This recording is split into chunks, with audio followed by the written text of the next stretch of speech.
Welcome to the Calumet Roundtable. I'm your host, Tom Roach. I'm joined today by my guest, Tanya Stabler Miller. She has a book called The Beguines of Medieval Paris, Gender, Patronage, and Spiritual Authority. Tanya, who were the Beguines?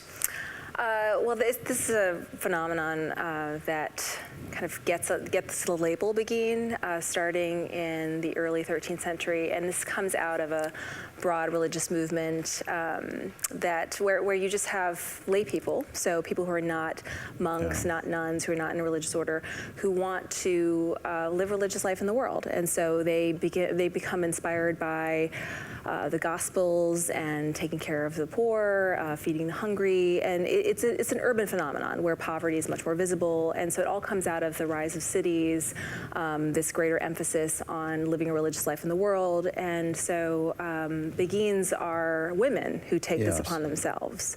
So it seems to me it's sort of a monastic experience in the city. Is that? Yeah, it is. But if you wanted to live a religious life as a woman, you have one option. You join a convent. Right. And you get closed off somewhere, right? Yeah, and you're not going to be in the city, and you can't be a nun unless you, you have to, there's an entrance gift, and so these are women who took it upon themselves to live religious lives in their own homes, in communities of like-minded women. So there's a sort of, there's a lot of different ways you could live a Beguine life. Now, I know that the earliest monastics were people who were living in caves and things when Christianity was illegal. Yeah. And it becomes legalized by Constantine. And then it's my understanding that that people went back to the caves because they felt that they didn't want to, even though they could expose themselves as Christians, they felt that it was taking something away from their spirituality to have to deal with people in the world, right? And so those convents and monasteries developed as a way to get away from the world. But these are monastics who are trying to be in the world. How do they reconcile that? Yeah, no, that's a really good question. There's this interesting conflict, I guess, within Christianity, in that there's renunciation, right? Sort of removing yourself from all the temptations of the world, all the luxuries of the world, wanting to focus solely on God. But then there's the obligation to your neighbor too, and so how do you reconcile that? And that's the fundamental question of the religious life: is what is the relationship between action in the world versus contemplation? And so medieval people talked about this as the vita mixta, that of the active life and the contemplative life. And so you might serve your fellow Christian by exhorting them to live a better life, but then you also resort to the contemplation to kind of refresh yourself and keep yourself on track. And that's really what the Beguines were trying to do, in that they were living a life of religion in the world, surrounded by its temptations, while serving their fellow Christians and one another. But then they would also live a kind of contemplative life in their own homes, focused on God, focused on prayer. So in our lifetimes, Mother Teresa was, although she wasn't a Beguine, her life was a bit of an example of this. I guess, you could see it. Yeah, you could certainly see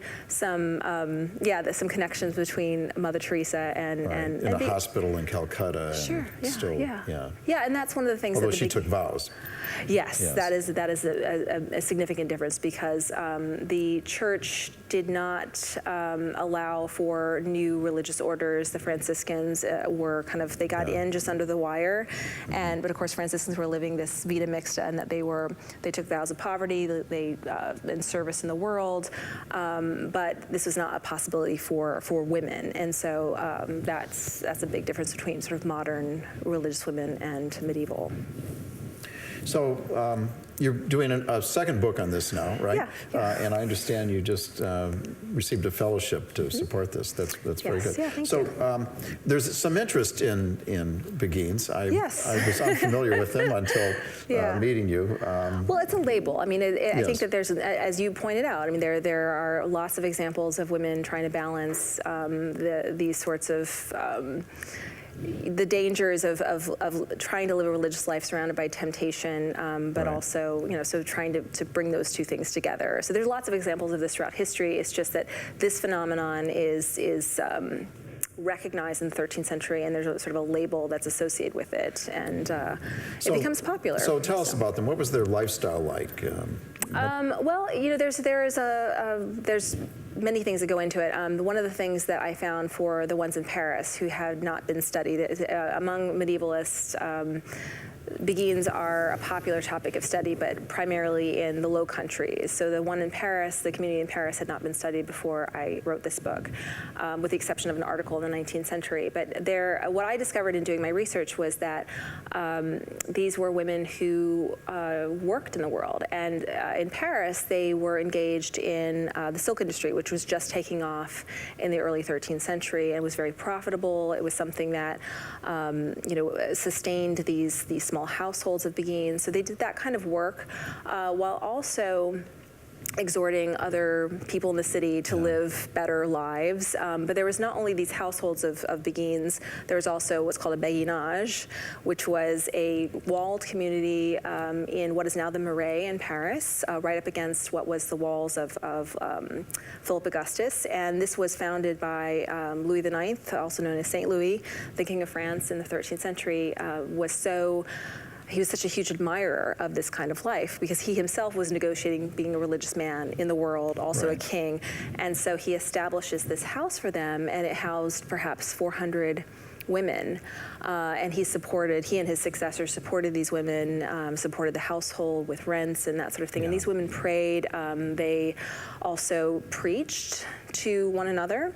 And they were an important force within medieval Paris, in that they attracted the support of Parisian merchants. They also drew the attention of the University of Paris, which was just on the left bank. Clerics from the University of Paris would visit them regularly and preach to them, and also draw ideas and inspiration from these women. So I'm kind of looking at them as a focus through which I can look at so many different aspects of medieval Paris. I see. And given that they're not under vows and things, it's almost a bit of a commune. I mean, if someone wanted to, they could leave. If they decided they wanted to go back to the world, they could walk away, which is not normally the case for someone. Right, and that's one of the reasons why some critics, because I didn't really quite talk about this yet, but the beguine life was pretty controversial. So even though in Paris they had the support of the king, to live a religious life in the world was quite controversial because that was really represented best in the medieval mind by people who were kind of removed from society, especially when it came to women. And so there were a number of people who were quite critical of beguines because they could come and go as they pleased. Their vows were not for life. They didn't take formal vows. They sort of take these personal vows. And so there are all sorts of satirical poems that were written in the 13th century about these women, about how they are kind of hiding their immoral lives under their habits, and that these are women who are they're frauds, and that they're pretending to live a religious life, but what's really going on is that they're up to all kinds of no good. Well, and this is actually fairly common today, right? I know in my neighborhood there was a house that was rented by one of the Catholic Brotherhoods, and they had, I live in a poor neighborhood, and they had people there, I think, to kind of work in the neighborhood and do things like that. And I guess this sort of became a bit of a model for the future, didn't it? Yeah, certainly. I mean, it inspired a number of other kinds of communities. Paris it's just sort of peppered with these kinds of houses that Parisian merchants kind of start up their own community of religious women. And the women are charged with praying for their founders and patrons because their prayers are thought to be especially efficacious. So that's why it's really problematic if the house comes under some sort of cloud of scandal, and it takes something away from. So did they defend themselves? Was there a public debate about this, or was it just? There was. And this is Paris is a particularly interesting case because the history of beguines is very much one of the sort of central events is the burning of a beguine in Paris in 1310. And this is a woman named Margaret Perrette who came from the county of Hainaut, so in modern-day Belgium or northern France, Belgium, sort of that border area. And she wrote a book called The Mirror of Simple Souls, which is basically about the soul's ascent into God. And she wrote in the vernacular, so not in Latin. She wrote in a language that more people could understand. And it's very mystical and easily misinterpreted by the unlearned. At least that's what clerical authorities believed. And so she gets into trouble with a few bishops. Eventually she's brought to Paris. Simply because she wrote something, or because they thought what she wrote was inappropriate?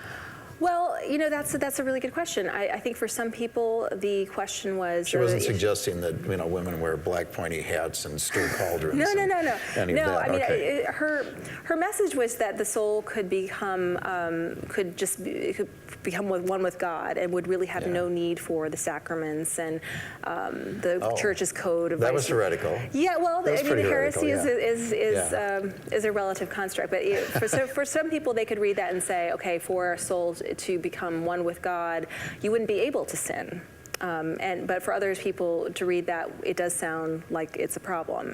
So it's a complicated theological question. But she her case goes to trial in Paris, and she's burned at the stake. And the next year, burning a lot of people at the stake at the time? No.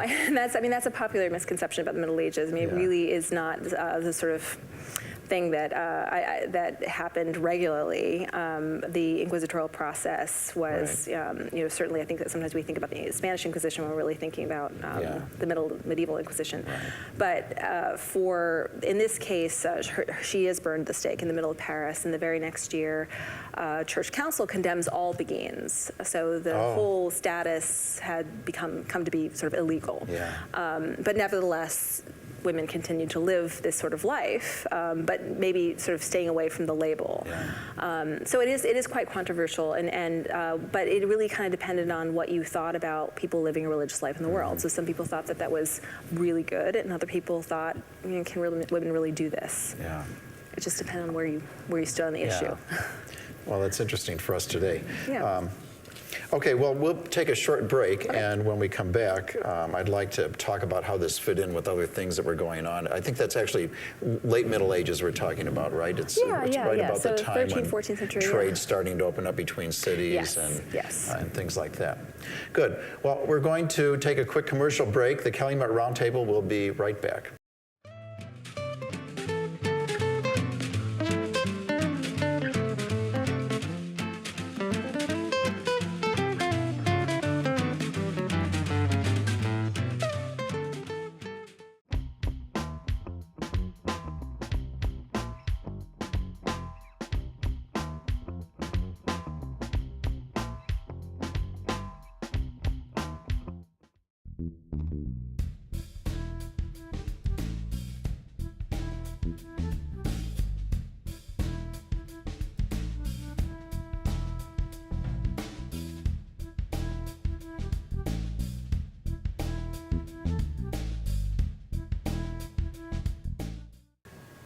Welcome back to the Calumet Roundtable. I'm your host, Tom Roach. I'm here today with my guest, Tanya Stabler Miller, who has written a book called The Beguines of Medieval Paris, and it's about a very interesting, little-known group of women who lived a religious life in the city. And I think of, when we were talking about this, I think of the parable of the Good Samaritan, because I think the parable comes after someone says, who is my neighbor, right? And then the story is about the Samaritan who takes the man who's fallen amongst thieves, right? And cleans him up and dresses his wounds and pays for his stay at the hotel. So they were taking that approach pretty much to their lives, right? Sure, yeah, and I sometimes have to take a step back too and think about, well, there are also some practical reasons why women would want to do this, and that you have some. I can imagine you'd have a little bit of control of your life, in that maybe you don't want to get married, maybe you don't want to have children, maybe you want to have a career of some sort. And so that, there are religious reasons, but it also gave women a little bit of, it gave them options. And that was the thing that really appealed to me when I first started reading about them as an undergraduate. And there weren't a lot of options in the 13th, 14th I think that certainly cities offered more options than had been available, in the earlier Middle Ages. But I mean, for women, there are certainly constraints. I mean, I think on all medieval people there are constraints.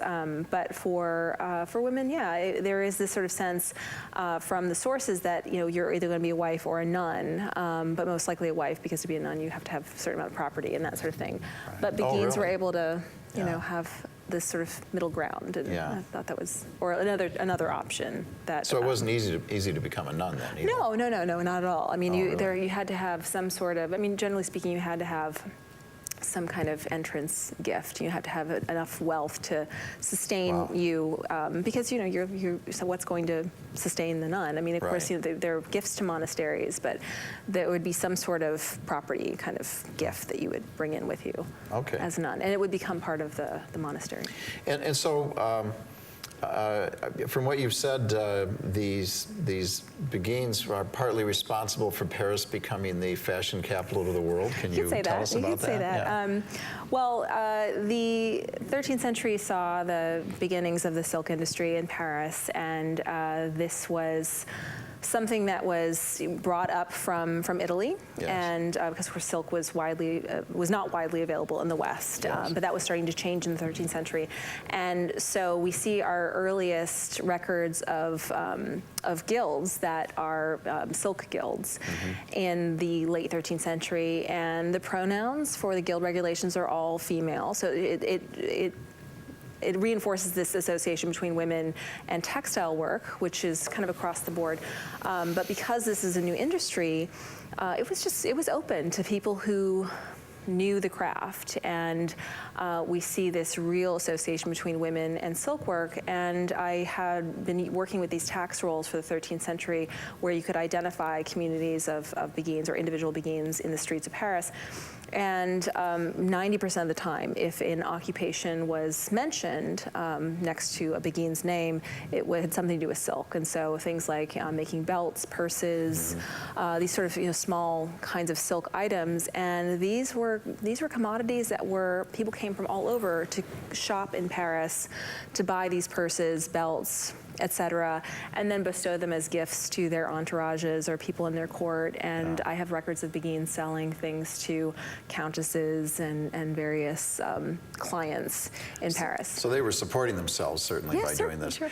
And when they were banned, eventually, did that impact the silk industry? Were there repercussions for that? No, because one of the things that is pretty clear, by the time we get to the 14th century, this has become such a profitable industry that men begin to take it over, and so fewer women are really involved in it. But I do have examples of Beguines still involved in the silk industry into the 14th century, and even though the Beguine status came under fire in the early 14th century, because the kings of France were so invested in their Beguines, they protected the ones of Paris. So even though our most famous victim died in Paris, that was the city where the kings really went above and beyond to protect the Beguine community, because it was associated with their own notions of holiness, going back to Louis IX. And is there anything similar to this in England or Germany? Does this? Oh, that's a great question.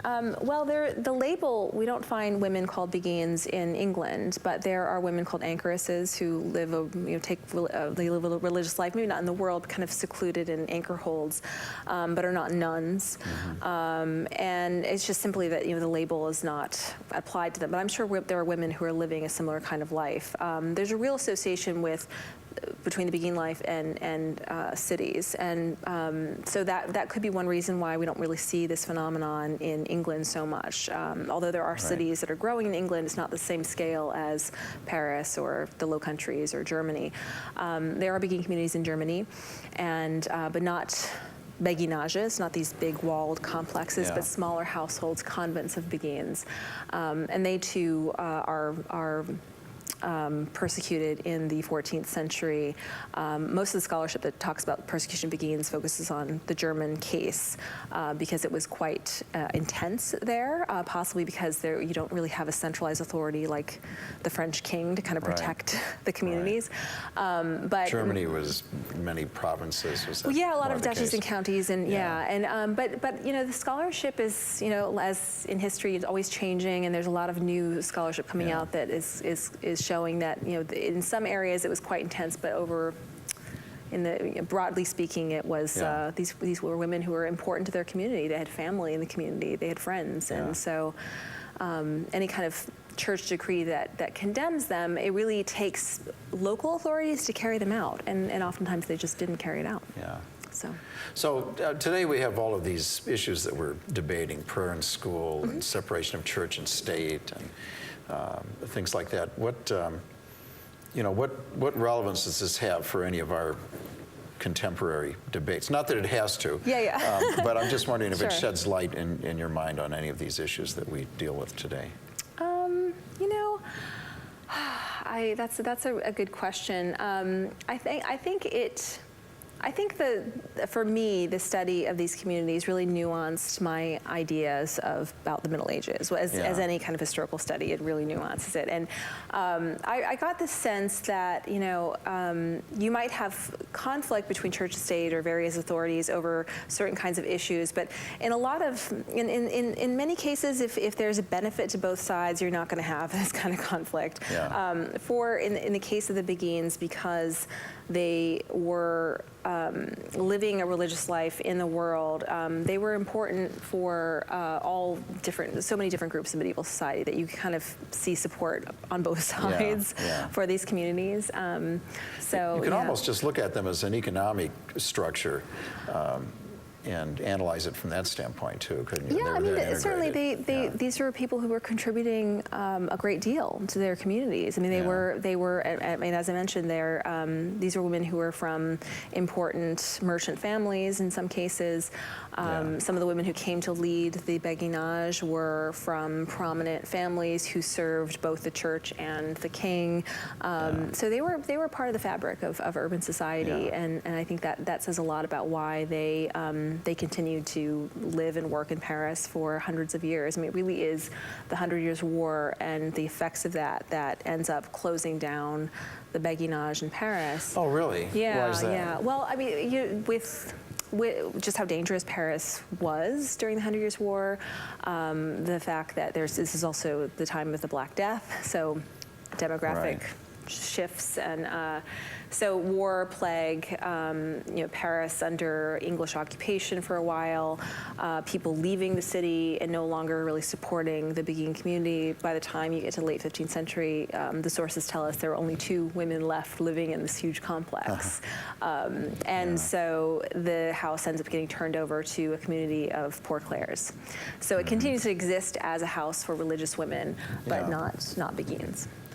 And does something like this crop up again at a later date? I know this is not just all that different from some things that are going on today, but sure, there's a Beguine community. There are women who call themselves Beguines in the United States. There's an American Beguine community, I think it's called. Affiliated with the Catholic Church, or? Well, I mean, they just sort of adopted the label because it's an unofficial community, and that's sort of part of their.